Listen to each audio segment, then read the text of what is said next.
Hi, good evening. Kamusta ang mga kabataan ng Rojas? So, KK dot.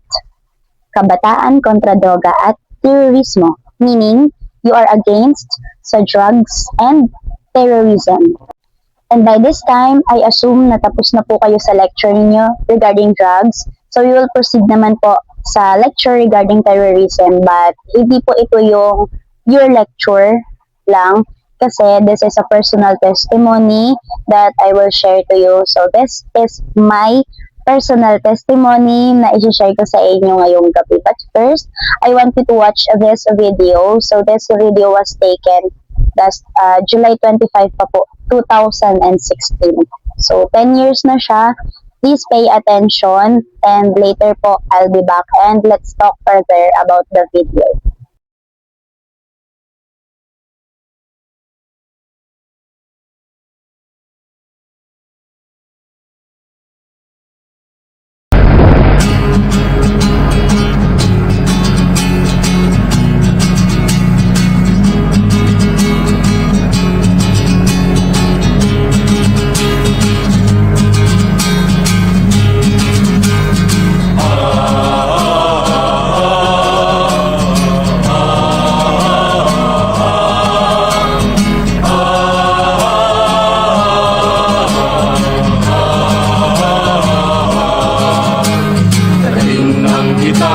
Kadena, lambatin ang mga mapangapi, lambatin ang mga mapagsamantala, tahakin natin ang pakikibaka.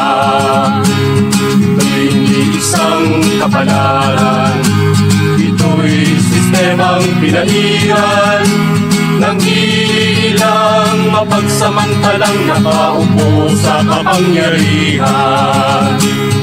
Sulong mangisda, sumulong mangisda, palawakin ang lambat ng pagkakaisa, ayumahin ang lakas ng pakikibaka, na sa'yo'y magpapalaya.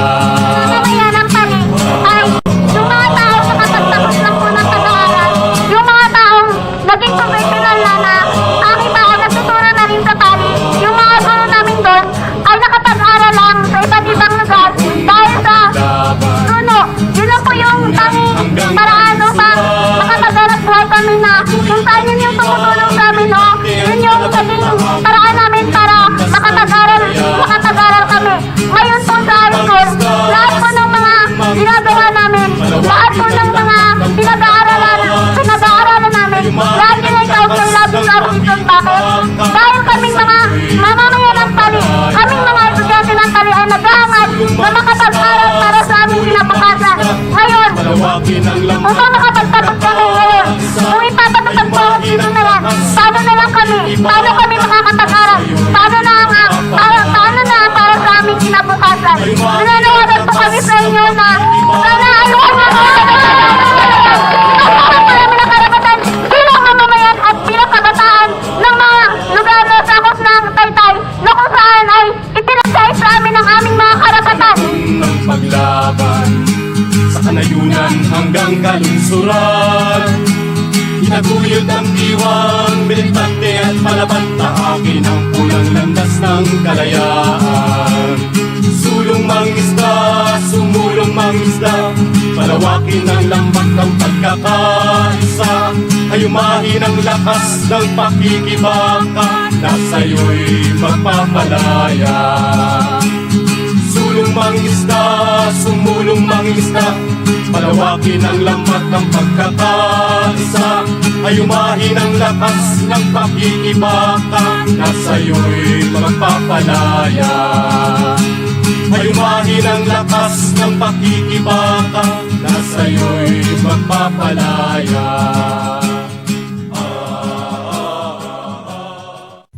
Hello, ayan, I'm back and I'm sorry wala na akong mic but I hope clear pa rin po yung voice ko dyan sa inyo.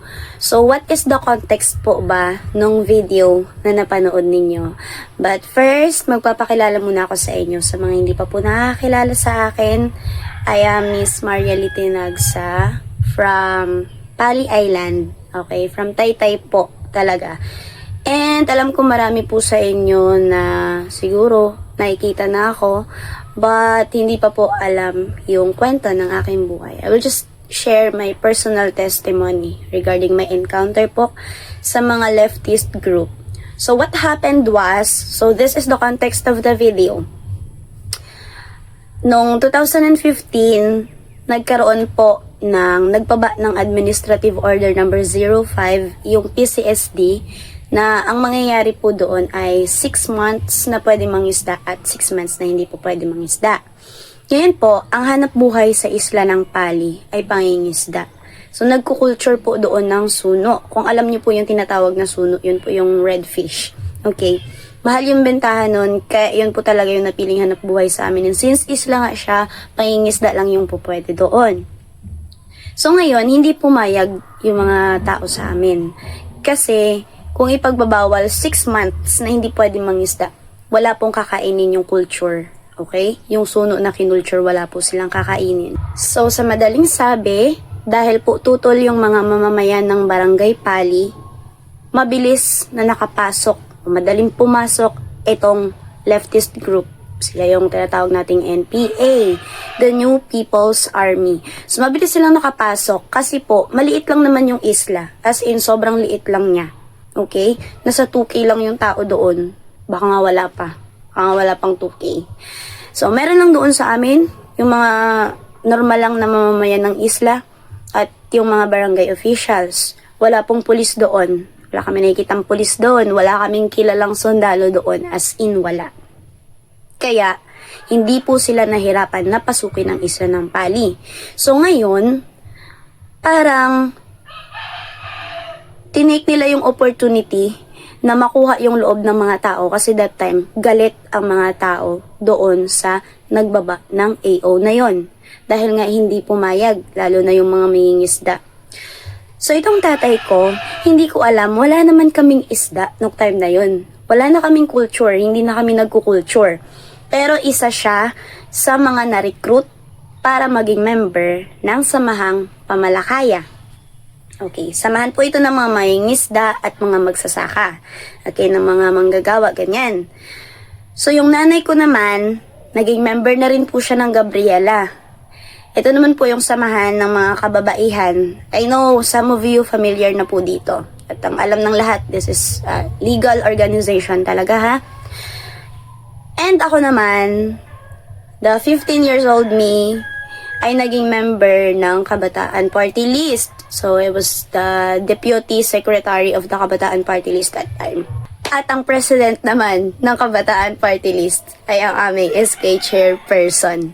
Yes, yung SK Chairperson ay na-recruit din po na maging member ng Kabataan Party List.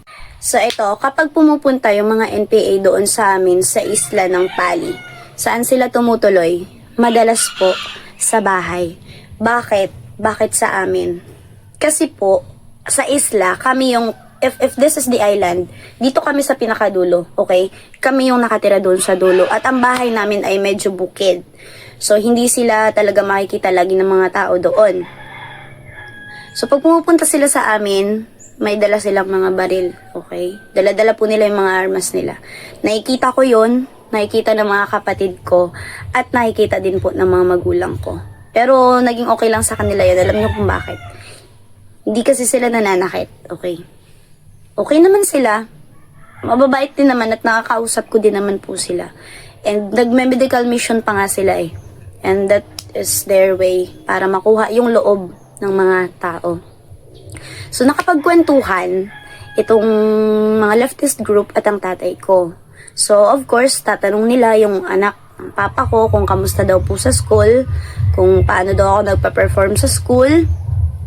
So dahil yung tatay ko, syempre, proud sa anak, ikukwento niya, okay? Naikwento niya na active sa school, yung ma-absent, ganyan, under student, gano'n. And nagkaroon po ng interest yung leftist group sa akin. Okay, nag-propose sila na gawin akong scholar. But, kapag nakagraduate ako, ang gusto nila mangyari ay sa kanila ako magtatrabaho. So, hindi ako pumayag doon. Kasi nga, ayoko naman, alam ko na kapag nakagraduate ako, matutulad ako sa kanila na nasa bundok, kung saan-saan pumupunta. Ayoko ng ganun, wala akong kalayaan. Tapos pangarap ko pa naman mag-teacher. So, paano ako magtuturo ng mga kabataan na maayos nun kung nasa bundok ako, di ba? So, dahil hindi nila ako nakuha nung time na yon, ang nangyari na lang ay sinama nila ako sa kung saan-saan. Okay? Mga lakad, ganyan. Isang example ay yung lakad na pumunta ng Araceli. So, dumaong kami dun sa magandang beach. Tinintinan. Yun. Parang Tinintinan. Dumaong kami doon and then pumunta kami ng bayan. Kasama pa din yung NPA at kasama din yung tatay ko. So, may binigay na phone sa akin at hindi ko akala ko paglalaroin ako sa phone niya. Pero ang nangyari po ay pasimple or pa-secret na pinapa-video po abang naglalakad kami, pinapa-video yung barracks ng mga pulis. Wala po akong kaalam-alam talaga sa ginagawa ko nung time na yun, patabarin niyo ako. At tumingin na rin naman ako ng tawad sa PNP ng Araceli. So, ayun, yun pala, kaya pala binivideo. Kasi tinatarget nila na pasukin yung PNP station or yung barracks ng mga pulis. Nalaman ko po na pinasok pala yun. Nangyari na, tapos na, nagawa ko na. Bago ko pa nalaman na pinasok nila yun. At napasok nila yun dahil po sa akin. Okay? Naging instrumento po ako para mapasok nila yun. What else? Sa puerto, okay? First time makapapuerto ng bruha.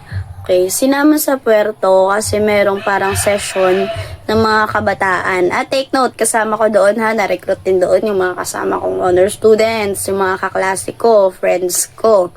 Kasi yung mga tatay namin ay pagkakasama lang din doon sa Samahang Pamalakaya.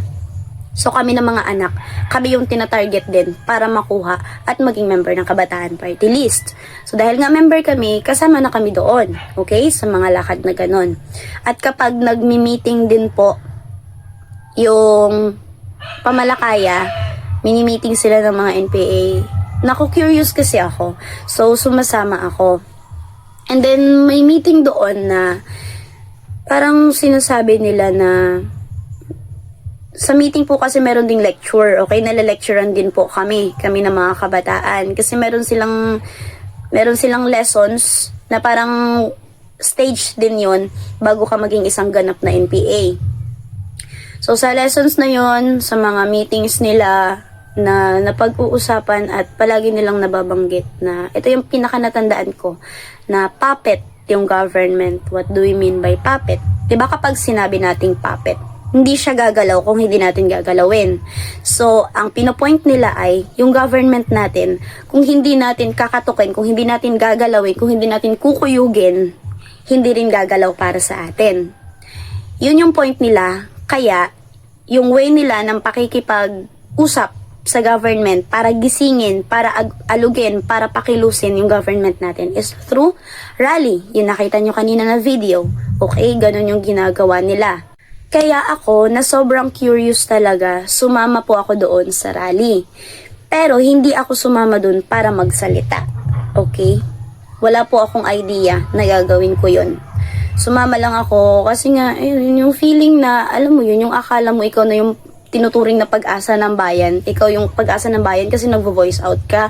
Kasi may pinaglalaban ka. Yun po yung understanding ko that time ng pagiging isang kabataan na pag-asa ng bayan. And again, kasama ko ulit yung mga kaibigan ko, yung ibang kaklase ko. And umabsent po kami nun sa school. Hindi ako uma-absent talaga. Kahit may sakit ako, pumapasok ako nung high school. Pero umabsent po ako ng dahil lang doon. Sabi pa nga ng principal namin, aktivista daw kami, activist. Mga alam niyo yun, against sa government. Ayan, tinanggap lang namin yun na parang wala lang. Pagdating doon, hindi ko alam. Kung nakita niyo, di ba, may hawak akong megaphone. Megaphone ba yun? Yeah. Binigay lang po sa akin yun. Tapos binulungan lang ako nung time na yun. Sabi, magsasalita daw ako. Sabihin ko lang daw kung ano yung nararamdaman ko, kung ano yung saloobin ko, at kung ano daw yung mararamdaman ko kapag pinagbawal nga yung 6 months, yung na hindi pwede mangisda, yung mga may ngisda doon sa isla. So, ayan. ako, kahit wala naman akong dapat ipaglaban, di ba, kung narinig ninyo, pinagkaitan daw siya ng karapatan. Ang hiya ako talaga. Okay, pinagkaitan ng karapatan. Ano pang pinagkait sa akin? Wala nga kaming culture nung time na yun. Wala nga kaming suno. Pero dahil nga andun yung, alam nyo yun, yung galing din naman sa puso ko talaga yung pinagsasabi ko nung time na yun. Pero dahil nga 15, I know hindi naman siya excuse kasi dapat alam ko na yung tama at mali nung time na yun. Pero hindi ko napigilan dahil nga nakikita ko yung mga tao sa paligid ko na gustong-gusto nilang ipaglaban talaga na hindi matuloy o hindi ma-approve yung AO number 05 ng PCST. So ako, sinabi ko rin lang yung naging saloobin ko nung time na yun. Okay? Kaya yun yung mga pinagsasabi ko, paano kami makakapag-aaral, kung yan, hindi mabuhay yung mga kinulture kasi 6 months na hindi makakakain. So, parang ganun lang yung sa akin nung time na yan. Kaya sabi ko, parang pinagkaitan kami ng karapatan. No, pero nakakapag-aral pa din naman. At wala naman kaming culture. Hindi naman kabilang yung tatay ko sa nagko-culture. Hindi naman yun yung kabuhayan namin nung time na yun. Ano-ano lang, nangingisda-ngisda lang dyan ng mga mahuhuli sa kawil. And the saddest part ay, dumating na sa point na nag-aaway na po yung parents ko. Bakit? Kasi yung tatay ko, hindi na siya alam niyo yun, wala na kaming kinakain, tapos sama siya sa Pamalakaya kung saan-saan pumupunta. One time pa nga nagkaroon ng anniversary yung NPA sa bundok. Hindi siya sa amin malayong bundok at hindi ko rin alam talaga kung saang munisipyo, saang lugar sila nag-anniversary. Pero malayo siya. Tapos ako nag-i-impake na rin ako kasi gusto kong sumama talaga. Buti na lang hindi ako pinayagan ng mama ko na sumama doon. Si papa ko lang.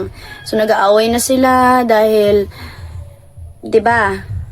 Wala nang hanap buhay yung tatay ko. At ang pangako kasi sa amin ay kapag sumama yung tatay ko sa mga lakad nila, bibigyan kami ng konsumo, ng bigas, ng pera, para kahit papaano makakakain kami, may pantustos kami araw-araw, may baon kaming mga bata sa school. Pero ang nangyari, kami pa yung nagbibigay ng monthly due. Yes. Meron po silang binabayaran na monthly due. Lahat ng member ng Pamalakaya. 'Di ba? Parang kami pa yung kinunan, okay? Iba yung pinangako sa ginawa nila. And dahil nga lagi nang nag-aaway, dumating na sa point na tapos yung mama ko, dahil member siya ng Gabriela, sumama na rin siya sa Manila nung SONA ni Duterte. Yes, si Duterte nung time na yon. Nakasama rin siya sa Manila nung nagsona si Duterte.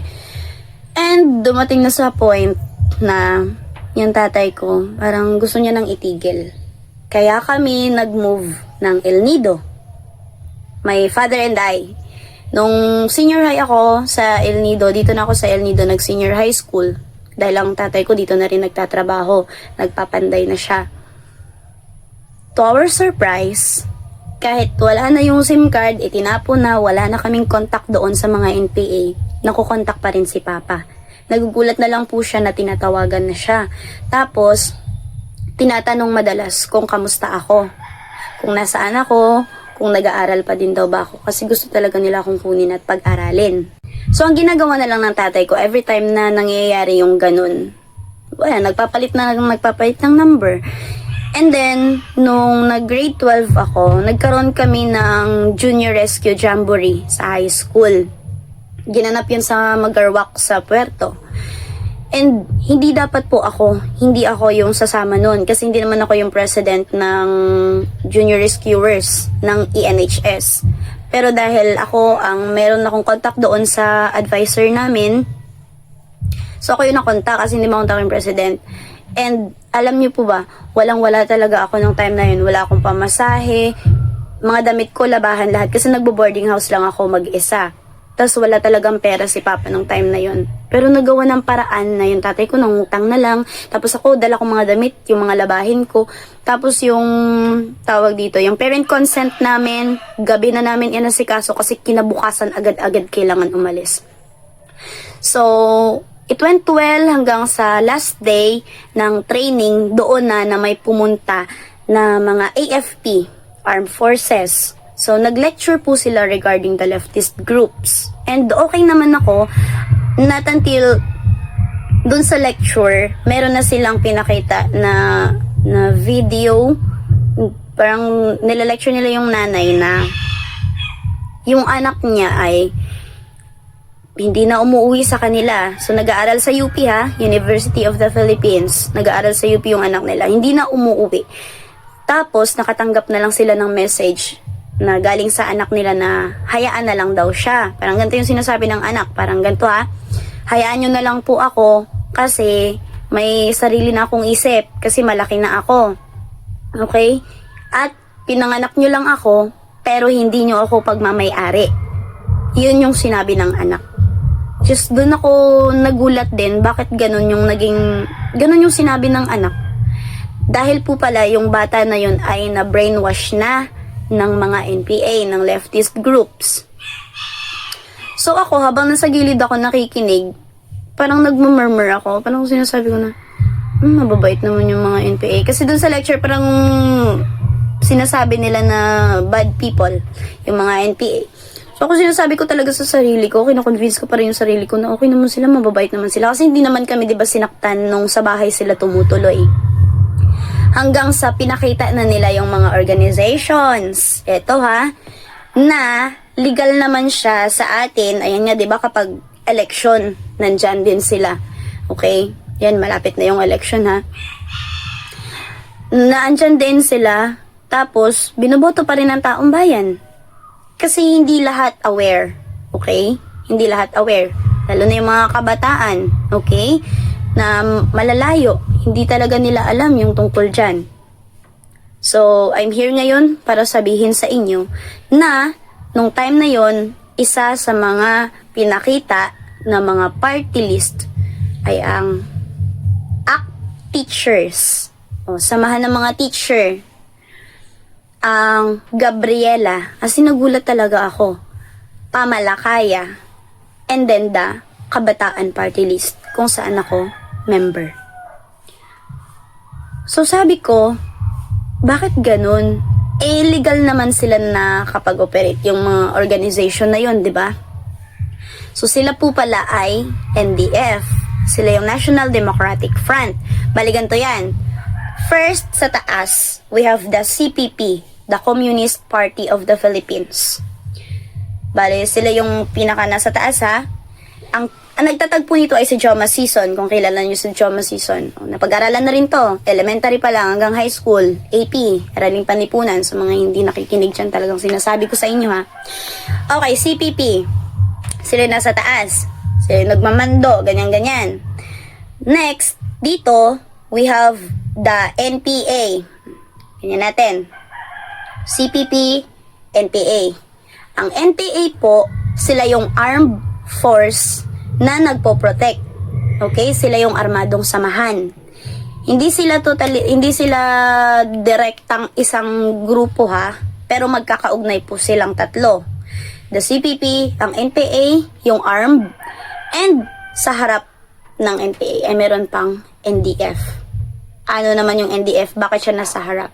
Kasi nga siya yung National Democratic Front.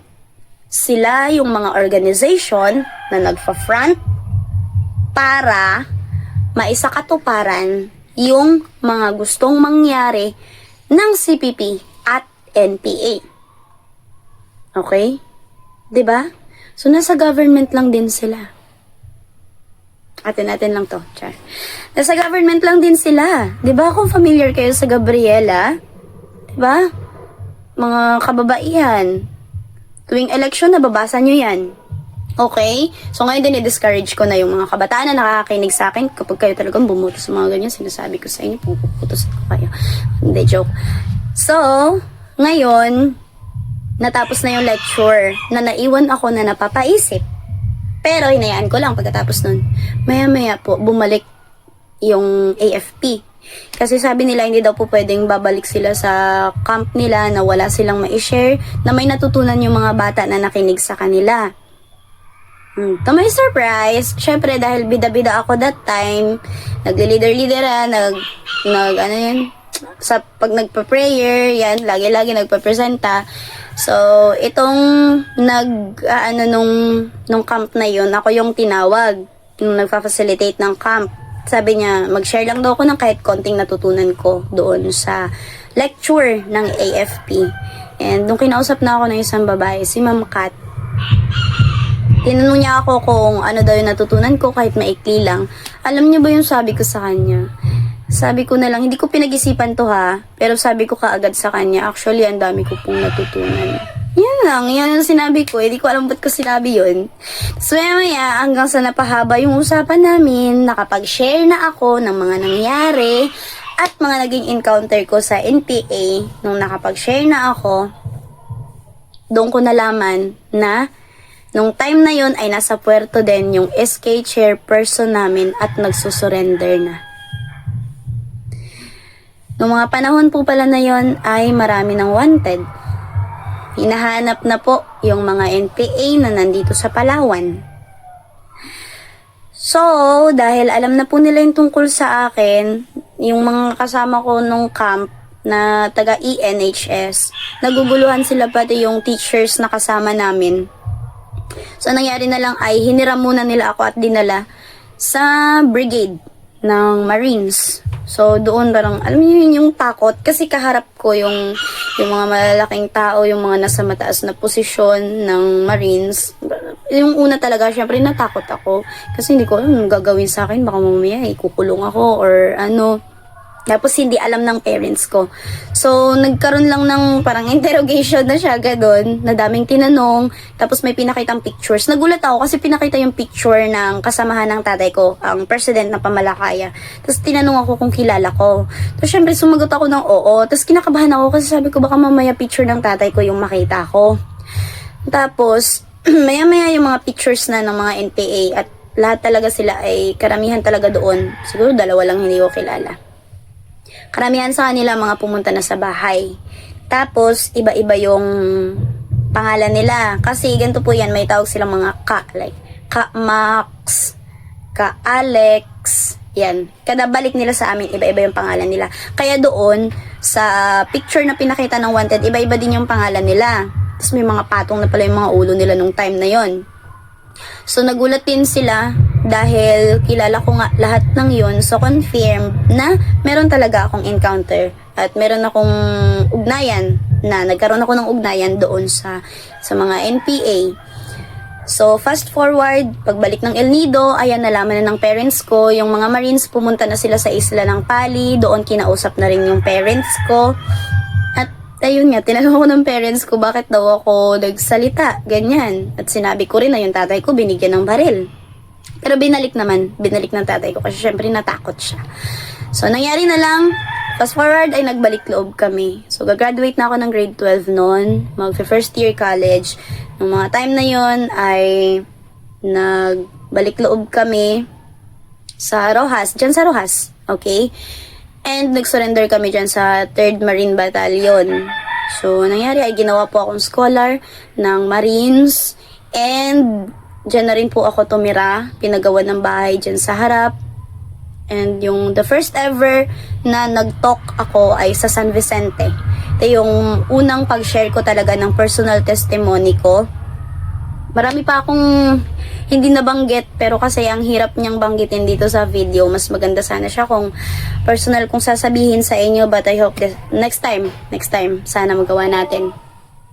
So, nung first talk ko ay naka-disguise po ako. Ano yun? Nakatawag dito. Naka-jackets, and then naka-cap, naka-sunglasses, as in disguise talaga. Kasi hindi ako pwede makilala. Kasi nung time na yun ay hinahanap na yung mga member ng NPA na nandito sa Palawan. Umiiyak pa nga ako kasi nung nagkaroon ng encounter tapos namatay yung isa sa mga kilala ko na mababait na NPA na pumupunta sa amin, umiiyak ako. Siyempre napalapit na rin yung loob ko sa kanila. At hindi na rin sila naging iba sa akin kasi nga, bait naman talaga sila. Okay, hindi naman nila kami sinaktan. Yun nga lang, ito tama yung pinaglalaban pero mali kasi yung way ng pakikipaglaban nila. Mali yung paraan ng pakikipaglaban nila. So dapat kung kakausapin natin yung government, daan natin sa maayos, hindi sa rally. Okay? May natutunan man ako, yun talaga yung pinaka natutunan ko. Kasi agad, ang bilis makuha ng loob ko talaga. Hindi ko sinuri ng mabuti, though alam ko na NPA sila, pero hindi ko sinuri ng mabuti. Hindi ko pinag-isipan talaga ng mabuti. Yun yung gusto kong iparating sa inyo ngayon. Yun yung gusto kong sabihin sa inyo ngayon. Na alamin ninyo yung mga grupo na sinasamahan ninyo. So, ito na nga. Nagtotalk na ako. El Nido, Rojas, Taytay, Araceli, Dumaran, kasama ng Marines. Nung time na yun, uso pa yung ambush talaga. Kasi di ba hinahanap yung, may alitan sa dalawang grupo, sa Marines natin at sa NPA. Kasi syempre, tawag dito, wanted sila. So, lumalaban din sila, pinaglalaban din nila ng buhay nila kasi ayaw nilang mahuli eh. So, nung nagtotalk na ako, hinahanap ko na itong isang naging kasama ko dati sa Kabataan Party List. Kasi, hindi ko na siya nakikita, wala na akong balita sa kanya. Pinagtanong ko sa mga kaibigan niya, sa mga kaklase niya, sa parents niya kung nasaan siya. Ang sabi po ay, nag-aaral daw siya sa Taytay. Nung wala sa Taytay, nag-aaral na naman daw ng Calawag. So, hindi na ako mapakali. Nagpatulong na rin ako sa mga Marines. Kinausap ko yung Marines ng Taytay, baka kung po pwede, ganyan. Alamin talaga nila kung nasaan yung bata na yun. Ahid lang ako sa kanya ng 1 taon. Nung hindi ako mapakali, mga 1 buwan lang, nalaman po na namatay siya sa engkwentro. Okay? Sa Mindoro. At, nung nabaril po siya, ay iniwan lang siya ng mga kasama niya. So, nung time na yung nagigilty ako, feeling ko kasalanan ko. Kasi nung mga panahon na magkakasama kami sa rally, nung magkakasama kami sa puerto, nung may mga ginagawa kami sa kabataan, ako kasi yung alam nyo, ako yung nagsasabi talaga sa kanya na sumama siya, ako yung nagsasabi sa kanya na mag-join siya. Kasi yung mga tatay namin at mga nanay namin magkakasama. Yung tatay namin magkasama sa Pamalakaya. Yung nanay naman namin magkasama sa Gabriela. So ako, gusto ko rin siyang isama sa kabataan. Kasi nung time nga na yun, alam niyo yun yung feeling ko. Ang sa puso ko talaga, tama yung ginagawa ko. Na ginagampanan ko yung pagiging isang kabataan ko. Proud pa ako sa sarili ko nung time na yun.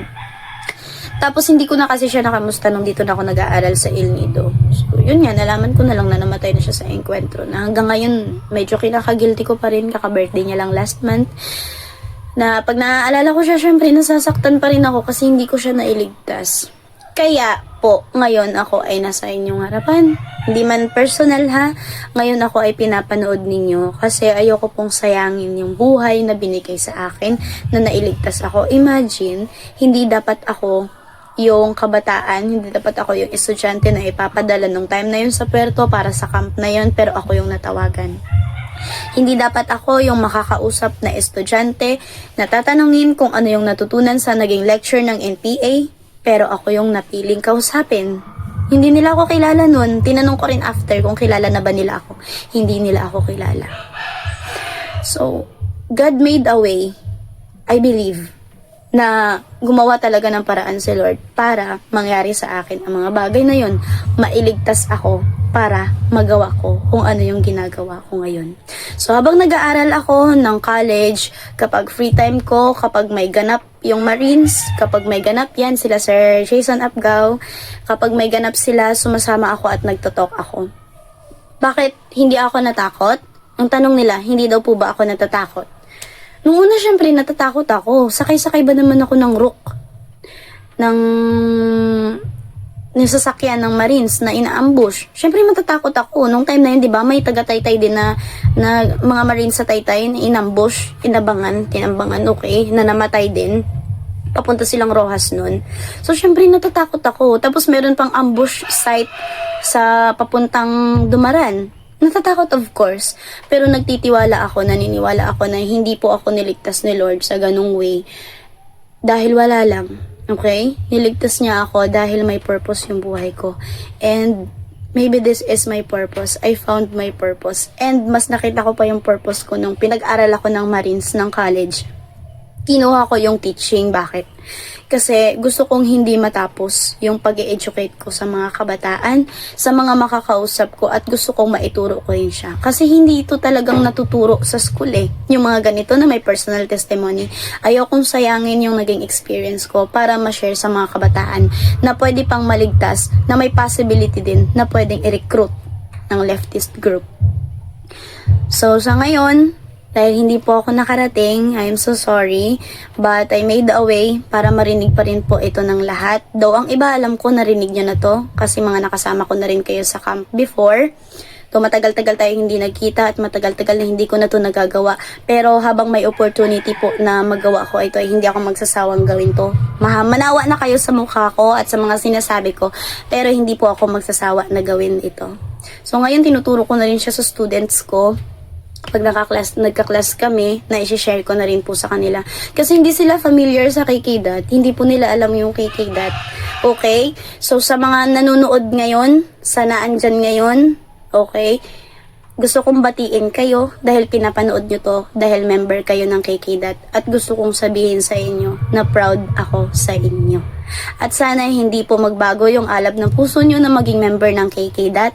At sana hindi dumating sa point na maranasan nyo yung nangyari sa akin.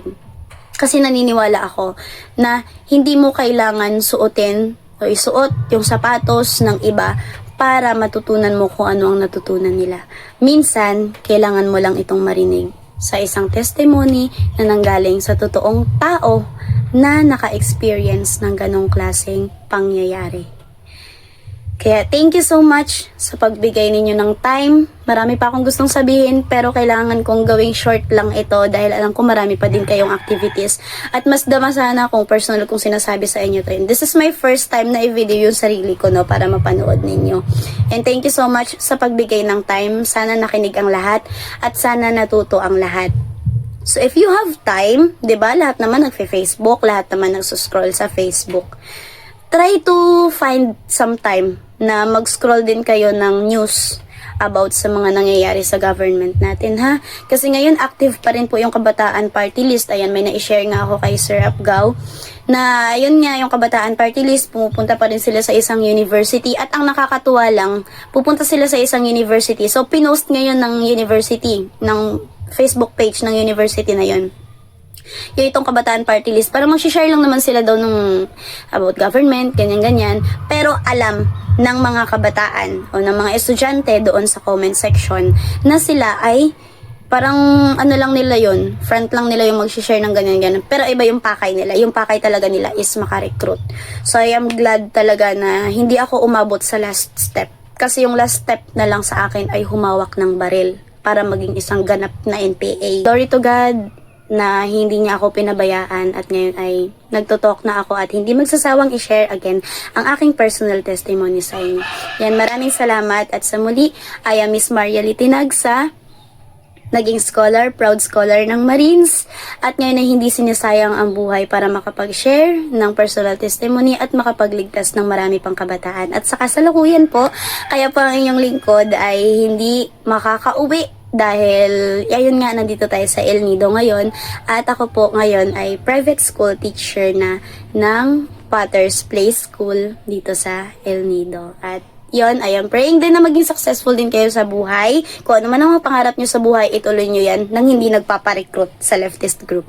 So yun lang, and good evening again. Morning na dito sa akin kasi nabutan ako ng pagpatay ng ilaw kagabi. So ngayon ko lang siya na ituloy.